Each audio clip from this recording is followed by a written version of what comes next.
இந்த white discharge ப்ராப்ளம face பண்ற பெண்கள் எல்லாமே ரொம்ப பாவங்க. அது ரொம்பவே அன்ஈஸியா இருக்கும். உட்கார முடியாது, நடக்க முடியாது சில நேரங்கள்ல. கணவன் மனைவி கூட இருக்கிறது ரொம்ப கஷ்டம். அதனாலே ரொம்ப மன வருத்தங்கள் வரும். வேதனைல ஆமாவா இல்லையா? வெளிய போனா கூட கொஞ்சம் லேட் ஆயிருச்சுன்னா அப்படியே ஒரு மாதிரி ஆயிரும். அந்த ஸ்மெல் எல்லாம் ஐயோ கடவுளே! நீங்க ஒயிட் டிஸ்சார்ஜ் ப்ராப்ளம்ல இந்த மாரி விஷயங்கள்லாம் ஃபேஸ் பண்ணிக்கிட்டு இருக்கீங்களா?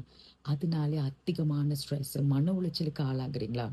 சொல்றதுக்கு வேணா ஈஸி. அதை எதிர்கொள்ற பெண்கிட்ட போய் கேளுங்க எவ்ளோ வேதனைன்னு சொல்லிட்டு. நம்ம ஜாலிபிய கஸ்டமர் புடிச்சு மலேசியால இல்லங்க, தமிழ்நாட்டுல 4 பாக்ஸ் எடுத்து அவங்களுடைய ப்ராப்ளம் சரியா இருக்கா இல்லையான்ட்டு அவங்க பேசுறத நீங்களே கேளுங்க.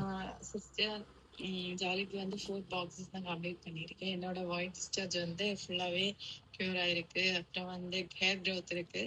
அப்புறம் ஸ்கின்னும் நல்லா க்ளோவாக இருக்கு மேம்.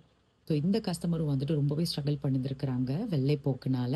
ஸோ நம்மளுடைய பதிவுகளை பார்த்து இன்னைக்கு 4 பாக்ஸஸ் கம்ப்ளீட் பண்ணதுக்கு பிறகு ஒயிட் டிஸ்சார்ஜ் வந்துட்டு இல்லை, அதே நேரத்தில் ஹேர் க்ரோத்தும் நல்லா இருக்குது, ஸ்கின்னும் நல்லா வந்துட்டு க்ளோவிங்காக இருக்குன்னு ஒரு சூப்பரான ஃபீட்பேக் கொடுத்துருக்காங்க.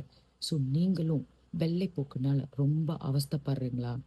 என்னென்னமோ ட்ரை பண்ணிட்டீங்க, கடைசியா நம்ம ஜாலிபி பொத்தானிக்கல் ஜூஸை ட்ரை பண்ணுங்க.